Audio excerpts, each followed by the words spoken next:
President. Majority Whip. Are we in a quorum call? Yes. Ask consent the quorum call be suspended. Without objection. Mr. President, last week we learned the most recent winners of the Pulitzer Prize. I am pleased that among this year's winners is a friend of mine who made it his life's work to help bring democracy and freedom to his home country of Russia, Vladimir Karamurza. This is a photograph of him in Moscow from an earlier time. Vladimir Putin's government has tried to kill this man repeatedly, to silence him in the uniquely Vladimir Putin way, poison him. But each time, Vladimir survived and continued his work, including writing a regular column for the Washington Post about the need for change in Russia. While he and his family became residents of the United States, he insisted on maintaining his home in Russia. 2 years ago, he came to see me before returning to Russia. I'll never forget asking Vladimir about his decision to return. He was unequivocal. He felt he had to return. His aspirations were simple. He believed in a better future for Russia, one in which Russians could live in a free and prosperous society and be at peace with their neighbors. Unsurprisingly, shortly after he returned to Russia after visiting with me, Vladimir Putin had him arrested and jailed. But Karamurza has remained steadfast in his opposition to Putin. He continues his writings from Putin's gulag, deeply thoughtful pieces that offer a different vision of Russia's future. For example, the titles of recent pieces he's written include, "Even from a Russian prison, I can see Putin's weakness, and I'm proud to have spoken out against Putin's crimes in Ukraine." It was this powerful writing that won him international recognition and a Pulitzer Prize. I want to congratulate him and to thank his family for their courage on receiving this prestigious award. Most importantly, I want to remind him that what he is doing is not ignored nor forgotten. And to Vladimir Putin, I say, your folly in Ukraine and domestic repression cannot hide the light of Karamurza's moving words.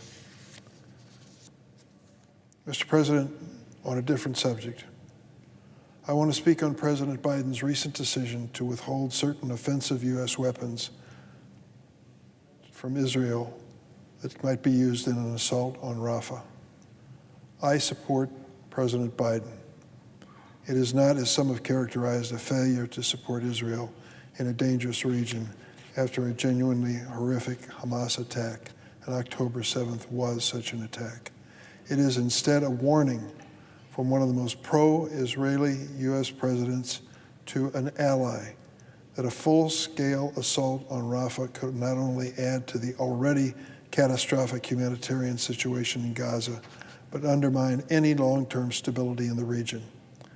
Let me also remind those critics that President Biden recently helped coordinate with the use of American forces a dramatic defense of Israel against an Iranian assault.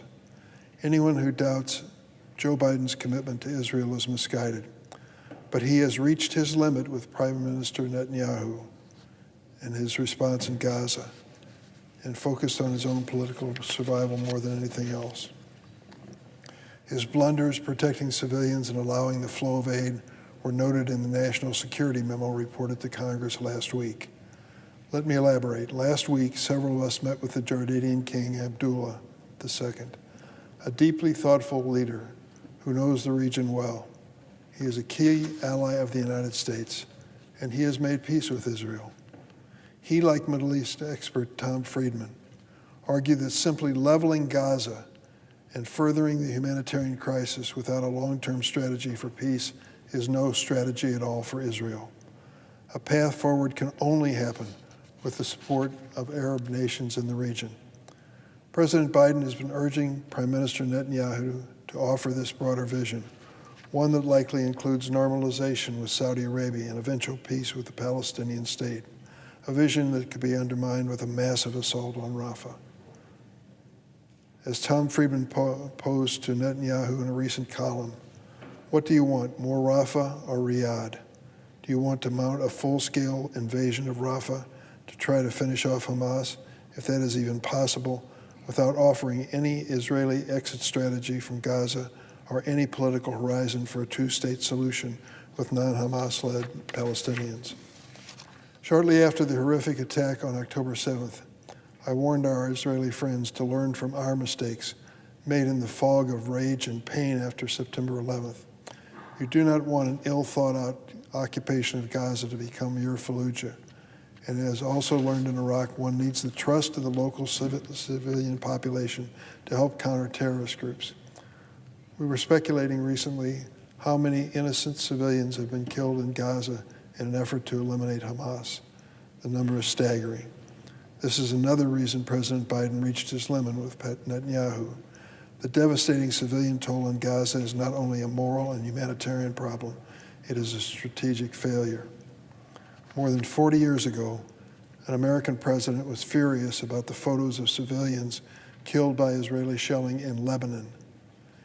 That president then called Israeli Prime Minister Menachem Begin, dressed him down sharply, and told him the excessive assault had to end. And over the course of this president's term, he used the power of U.S. weapons sales, including delaying or withholding of certain warplanes and arms, to influence Israeli war policy, as well as to criticize Israeli actions in the region at the UN Security Council. That president was Ronald Reagan. Reagan wrote in his diary about the difficult call with Begin, and I quote, "I was angry. I told him it had to stop or our entire future relationship was in danger." So I urge those who are resistant and vocal about President Biden's actions to reflect on Ronald Reagan's similar moves to help our Israeli allies from making strategic, tragic mistakes 4 decades ago. Or reflect on the words of former Mossad Chief Dagan, who before his death concluded that Israel over the years, quote, achieved a long string of impressive tactical successes, but also disastrous strategic failures. I have long supported a two-state solution for Israelis and Palestinians. In fact, out of the devastating Yom Kippur War came an unimaginable yet lasting peace between Egypt and Israel. It can happen. So with the right leaders on both sides, it can be done.